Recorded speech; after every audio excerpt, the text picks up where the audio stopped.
Subhanallah walhamdulillah wa la ilaha illallah. Subhanallah walhamdulillah wa la ilaha illallah.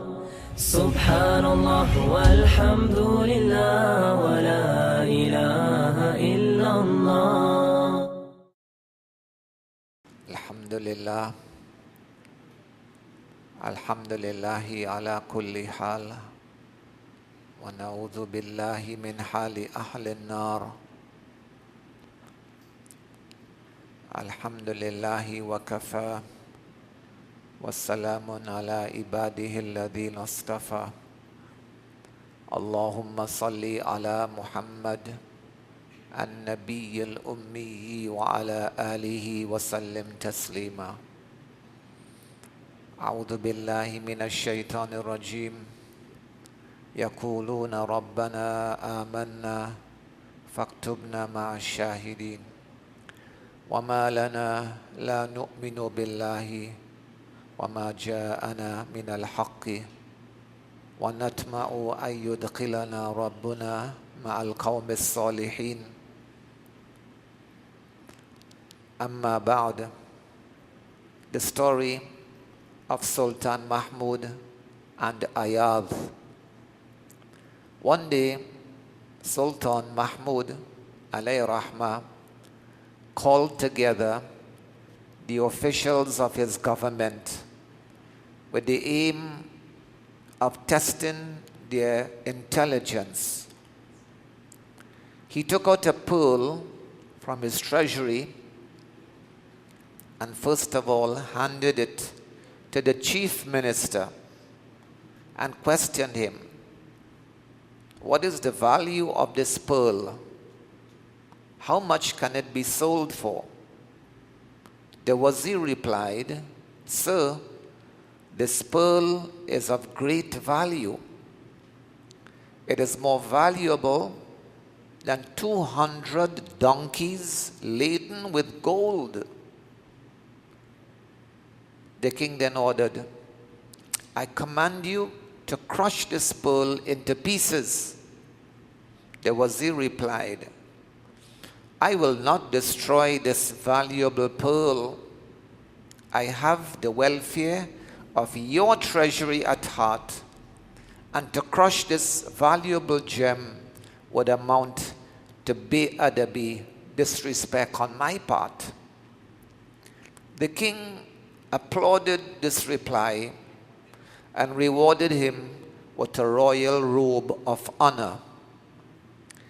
The king then took the pearl from the wazir and handed it to another of his court officials and asked him to determine what was the value of the pearl.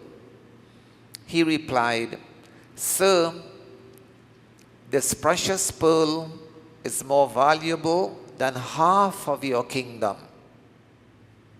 May Allah protect this pearl." The king also commanded him to crush the pearl into small pieces. He replied, "Sir, my hands cannot move to destroy this valuable pearl. To destroy this pearl would amount to enmity towards your treasury." The king praised him profusely for his reply and also rewarded him with a royal robe of honor. In this manner, one by one, the king called 65 officials from his government, and every one of them followed the example set by the chief minister. The king praised each one of them and also rewarded them with a royal robe of honor. Allah.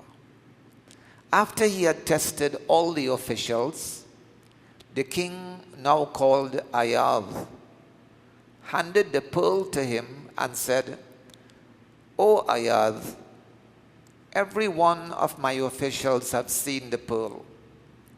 You also have a look at its radiant light, and then tell me, what is its value?" Ayadh alayhi rahmah replied, Sir, whatever value I am going to mention, this pearl will be worth much more than that. The king ordered, quickly, crush this valuable gem into pieces. Ayadh alayhi rahmah knew the king's temperament and immediately realized that the king was putting him to a test. He broke the valuable pearl into small pieces and did not pay any attention towards receiving any royal robe as a reward. As he broke the pearl into pieces, all the officials began creating a loud noise, so that in the king's court a great commotion took place. The minister of the state uttered, Wallah, by Allah, this man is a kafir, an ungrateful one, showing no regard for a valuable gem belonging to you. Ayadh alayhi rahmah replied, Respected brothers, is the command of the king more valuable, or is this pearl more valuable? O people, in your sight, the pearl is more valuable than the king's command. I will not remove my sight from the importance of the king's command, and like a mushrik, turn towards the pearl. No. To remove my sight from the king and turn it towards the pearl means performing shirk in the love and obedience towards the king. Ayadh said, alayhi rahmah, Respected sirs, is the command of the king more valuable or the pearl? I shall not move my sight from the king, and I will not turn my sight to the pearl like a mushrik. O you unworthy ones, the actual pearl was the king's command. All of you broke down the pearl of the king's command. When Ayadh explained the secret to all the ministers who were jealous of Ayaz's closeness to the king, they became humiliated and disgraced by his understanding and his success. Al-Ibra, the lesson. In this story, we learn that the command comes before respect. It means that when a command was given by the king, the correct line of action was to obey the command. Ayadh alayhi rahmah had personal love, real love for Sultan Mahmud alayhi rahmah, whereas the ministers and the courtiers had love for their own possessions, ranks, and wealth. The understanding and rational reasoning which Ayadh displayed was an outflow of his love for Sultan Mahmud. This love teaches its own manner of adab. This true understanding and knowledge is not derived through the aql, intellect. No. This understanding and knowledge is not derived through the aql and intelligence and intellect. It is created out of love. Note, very important point, that Shaitan himself was a rational being. Aqli, want to figure out this and do this, not follow, not do taqleed, rationalize thing. Shaitan himself was a rational being, and he was not a being filled with love, but rational was he, no love. For this reason, he objected to the command of Allah, the ruler of all rulers, Whereas it would have been only proper that when an order came from Allah, it should have been immediately implemented. The result of his action was that he was banished from the court of Allah. On the other hand, Nabi Adam and Hawa alayhim as-salatu was-salam ala nabiyyina wa alayhim as-salatu was-salam, they were lovers of Allah. When they committed a mistake, they did not feel any disgrace in admitting their fault to Allah. Together with admitting their fault before their beloved, they busied themselves with gaining his pleasure by shedding tears as they prayed for his pardon. In this story, there is a further lesson of the magnitude of the divine command, which should be carried out without any hesitation. The relationship between Sultan Mahmud and Ayaz was the relationship between master and slave. Our relationship with Allah is even greater and deeper. Every atom of our bodies was created by Him, reared by Him, and owned by Him. He has such an ownership over us wherein no one else shares with Him. Muslims are commanded to perform jihad.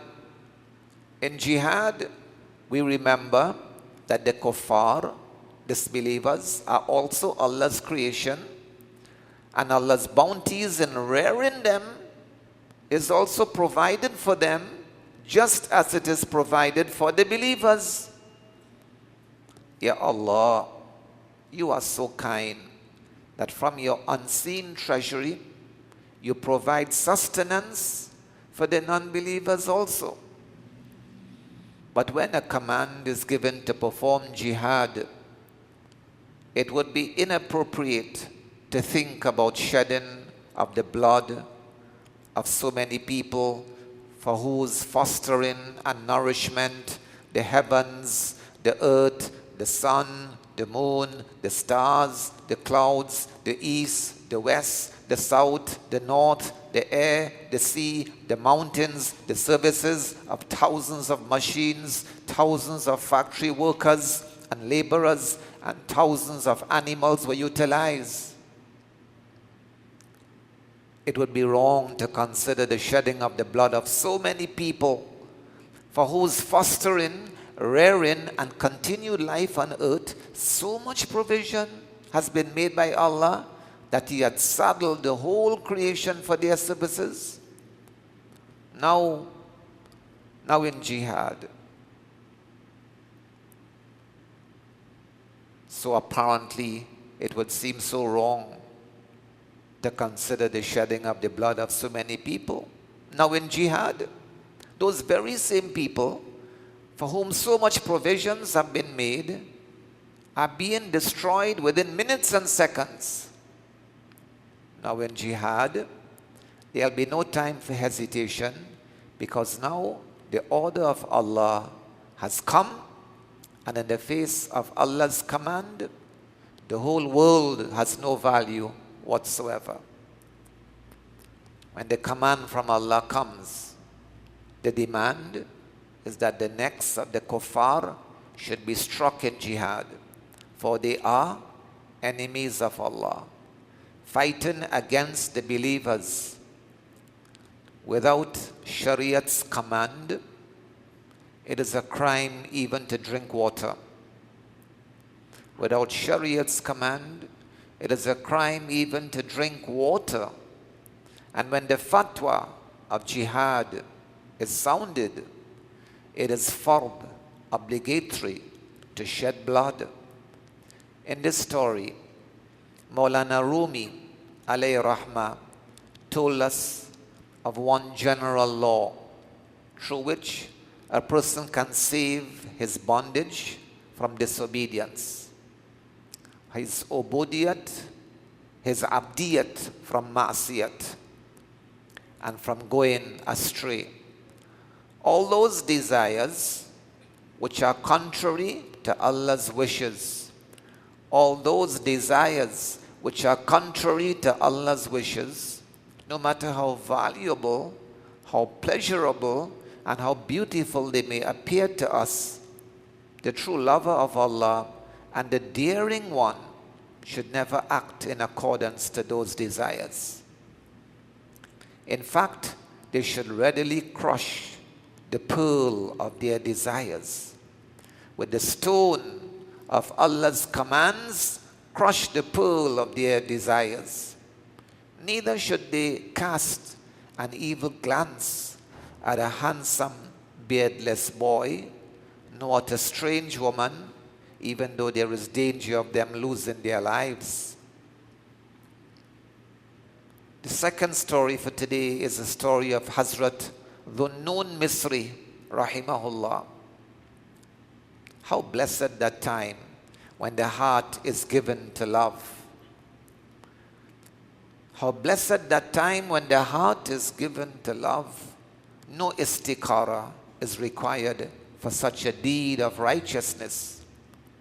How blessed is that time when Allah granted Hazrat Dhunnun Misri, rahimahullah, the pain and the sorrow of his love.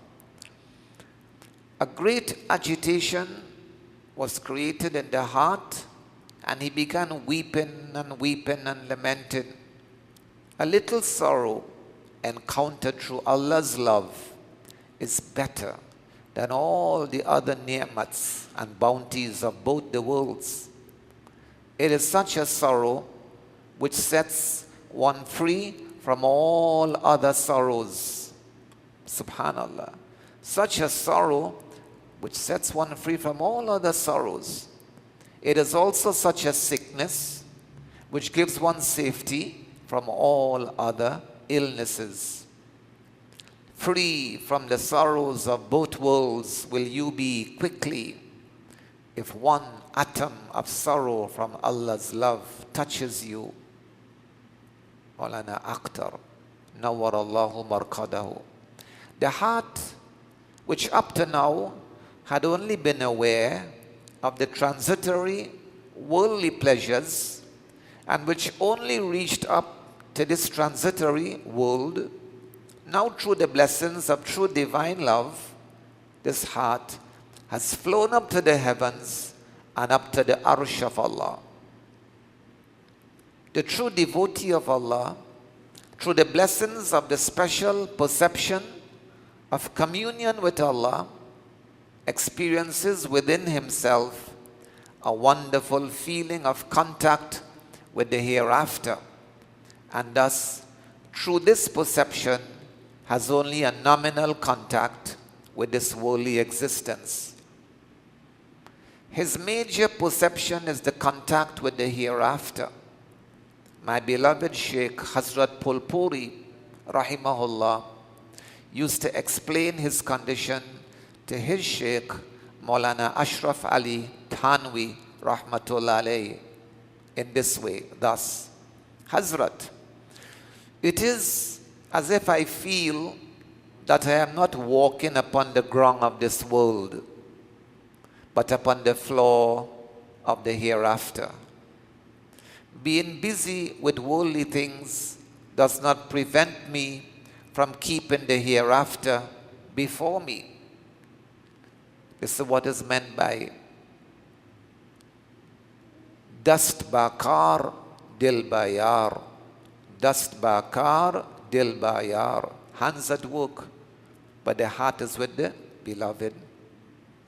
In reality, this is what actually happens when the heart develops a strong bond with Allah. Sometimes it also happens that for the special devotees of Allah, special favors are sent from the unseen world. The moments of these special favors are such that words cannot describe them. Only the soul of the person on whom those special favors descend can know them and enjoy the pleasures thereof. Through the divine love, a strange condition came over Hazrat Dhunnun Misri, rahmatullah alayhi.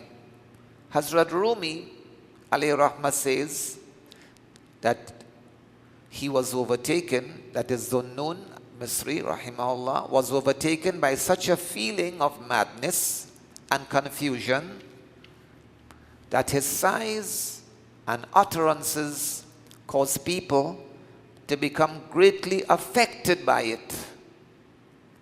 It seemed that divine love brought nothing but crying and sorrow, and as if there was nothing good in it. Through crying and lamenting, the way towards Allah is easily traversed, and so nearness, qurb ilahi, is attained, which is not reached through years and years of striving through spiritual exercises. It's reached quickly through crying and lamenting.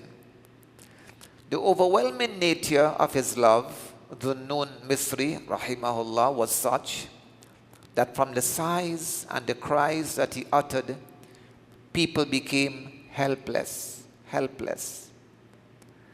Hence, a group of irreligious people had him imprisoned in jail.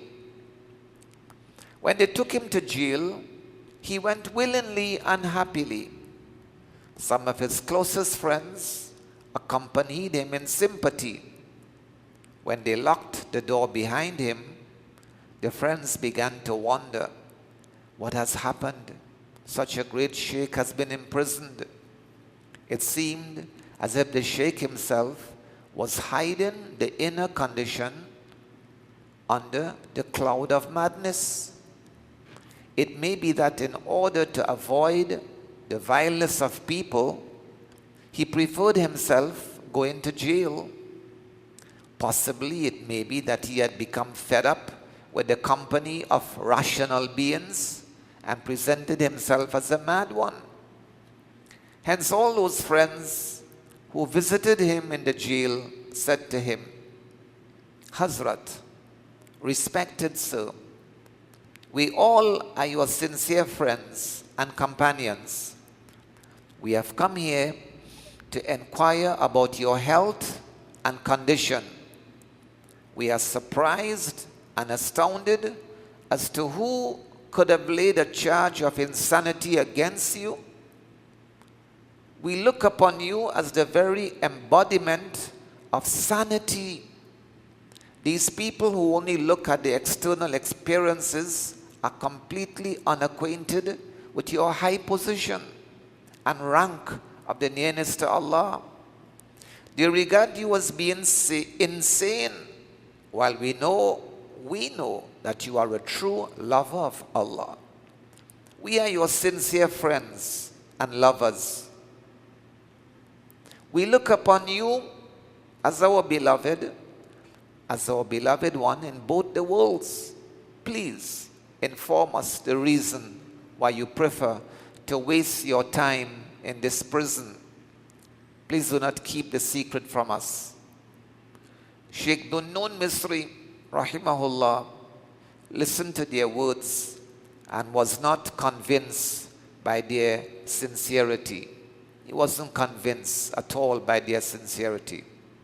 Hence, to test their ikhlas, to test their sincerity, he picked up some stones and moved towards them like a madman. He ran in their direction as if he was going to stone them. When they saw this, they all fled, fearing of being hurt by the stones. Seeing this, the sheikh laughed. He laughed at their claim of love and sincere friendship and exclaimed, have a look at these friends of the dervish. You juhala, ignorant ones. What do you know of love and true friendship? What do you know of love and true friendship? When does a friend keep himself aloof from the sorrows of a friend? The friendship of a friend is like a skin around him, and he will bear all sorrows from his friend. The friendship of a friend is like a skin around him, and he will bear all sorrows from his friend. A friend is like gold. A friend is like gold. And calamities and misfortunes are like fire. And pure gold shines even brighter when the heat of fire touches it. Maulana Rumi, alayhi rahmah, continues. He says, "O you, when with one wound you retired from your love. O you, when with one wound you retired from your love, choosing the way of those who flee, it is clear you have not yet been touched by love and only mention it." In other words, the path of true love is not an easy one to tread. You will have to shed blood from your heart and your liver, then the path will open up to you. Hence, one should treat the path of Allah in a manly way. In a manly way. A modern day saintly man, Babu Sahib, alayhi rahmah. Babu Sahib was also a caliph of Maulana Thanvi, alayhi rahmah, said, "Accept and then resolve." Bas, this is it. Accept and then resolve. In other words, first make a strong contact of love with Allah and then resolve. Determine, decide, resolve to bear all the trials that will come your way while on that path.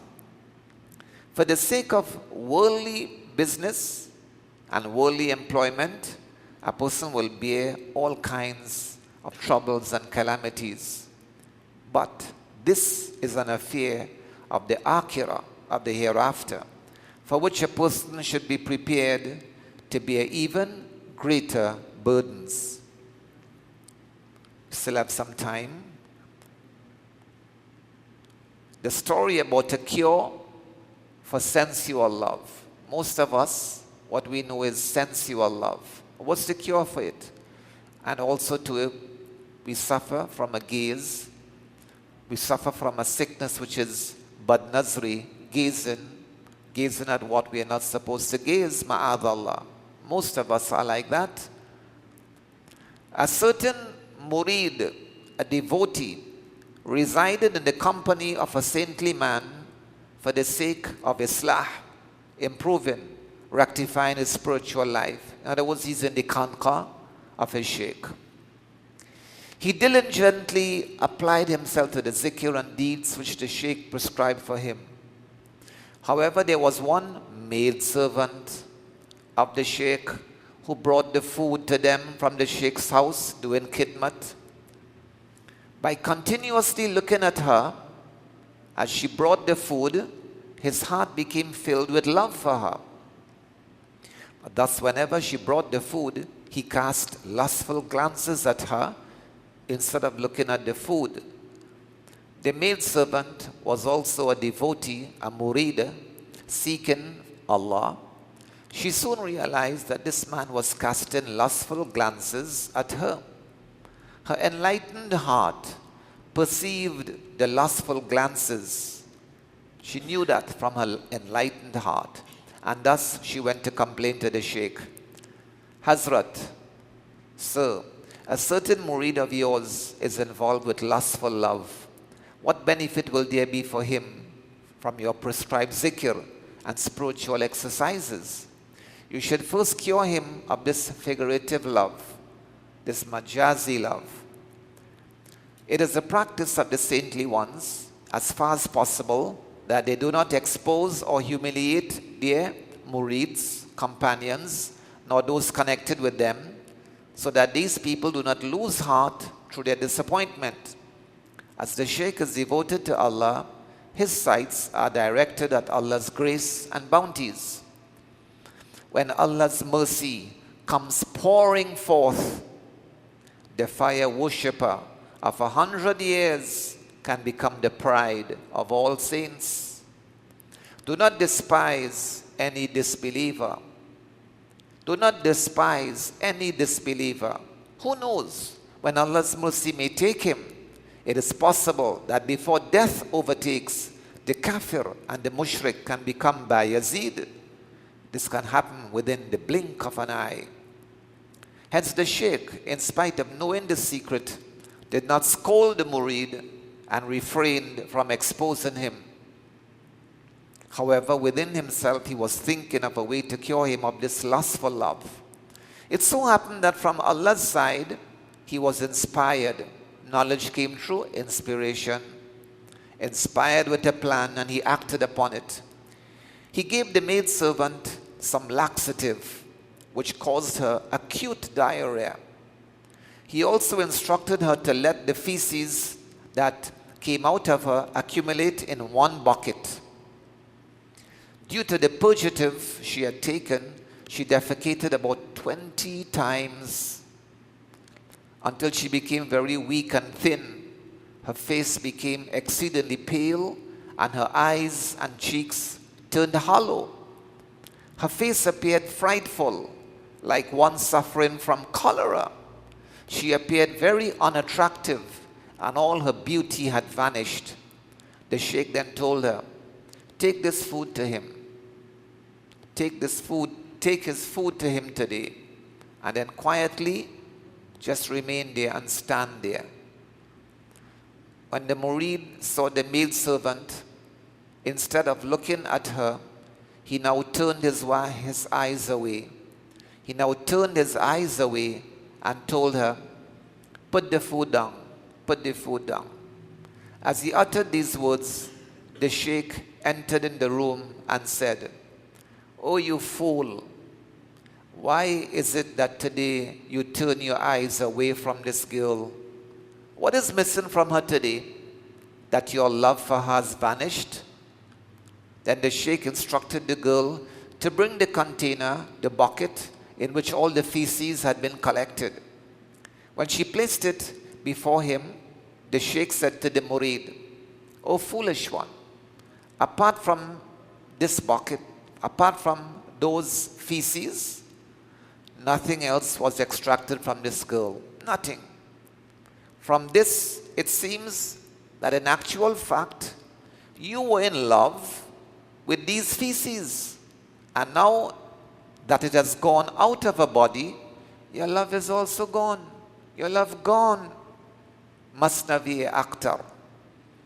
What has become deficient in the body of this maidservant that you notice to make you turn away in disappointment? What has become deficient in the body of this maidservant that you notice to make you turn away in disappointment? What has departed from her body that you now experience aversion to her? The Sheikh then showed the container which had become filled with the girl's feces and said, "Look at it, O seeker. It is only this which had left her body. Thus, your beloved, in fact, was these feces. It is over this thing that you became a madman. And now that through the purgative she has gone weak and pale, the love that you felt has vanished and is gone." The Sheikh asked the murid, "Tell me if you really love this girl. Did you really love this girl? And how is it that this love has now turned to dislike and aversion?" Through this plan of the Sheikh, it soon dawned upon the murid that he had become involved with sensual love. He became ashamed of it, and in sorrow and lamentations, he repented to Allah. Through his tawbah and sorrow, he was eventually endowed with true divine love. Hazrat Maulana Rumi, alayhi rahmah, drew this advice and nasihat from the story. This is what Maulana Rumi says. "O people, today you fall in love with a well musk-scented one with curly locks of hair. Harun, O people, today you fall in love with a well musk-scented one with curly locks of hair. One day that same lock of hair will appear worse to you than the tail of an old donkey. One day that same lock of hair will appear worse to you than the tail of an old donkey. Those very eyes that cause you to become intoxicated and for which you are prepared to sacrifice your life, in old age will have dirty water dripping from them. Look at a beautiful child who through his beauty becomes master among men. But look, when old age overtakes him, he becomes worthless among men. Look how lovely and fresh the sun appears at the time of rising. But remember its death at the time of setting. See how splendid the moon appears on the 14th night. But check how is its sorrowful state as it begins to wane and dwindle. Oh man, you are in love with good food and fine outward form, but see the result thereof in the toilet afterwards. The people of this world, like the world, are truly unfaithful. When it turns its face towards you, then no, it is not the face, it's merely the back of the head. It's not the face, it's the back of the head. Oh, people of this world, like the world, are truly unfaithful. When it turns its face towards you, then no, it's not the face, it's merely the back of the head. Now that you have come to know the unfaithfulness of the world and worldly people, then establish love, contact with the saints, with the awliya of Allah, and with no other beings except them. What is the sign that Allah accepts a person? Hazrat says, a sign of being accepted by Allah is to sit in the company of the friends of Allah and become disconnected from the worldly things. When our mashayikh and the Ahlullah, when they come and we get that tawfiq to want to be with them, to sit in their company, and we feel disconnected, this is a sign of qabuliyat by Allah. A sign of being accepted by Allah is to sit in the company of the friends of Allah and become disconnected from the worldly things. When being inclined towards Allah, one must be outwardly a follower of the Sunnah.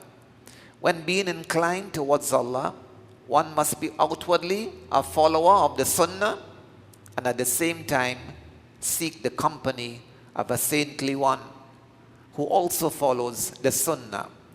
After attaining this virtue, one should never seek miracles from them, because miracles, karamat and kashf, are involuntary occurrences. Such involuntary occurrences have nothing to do with being accepted or not by Allah. Miracles are not a sign of being Allah's chosen one or not. Allah has not placed the criterion for acceptance by Him or nearness to Him on involuntary matters.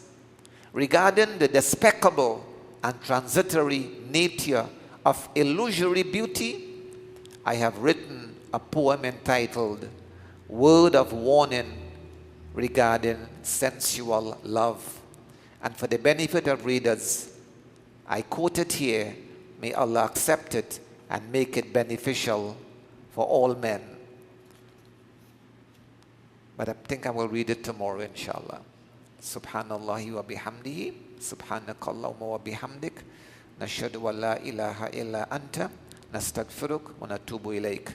Subhana rabbika rabbil izzati amma yasifun, wa salamun alal mursaleen, walhamdulillahi rabbil alameen. Social expectation drowns us all inside. What you have should be what I want, 'cause what I have just ain't alright. The clothes I wear, the way I comb my hair, how I live, oh, I don't care. This is who I am. This is me.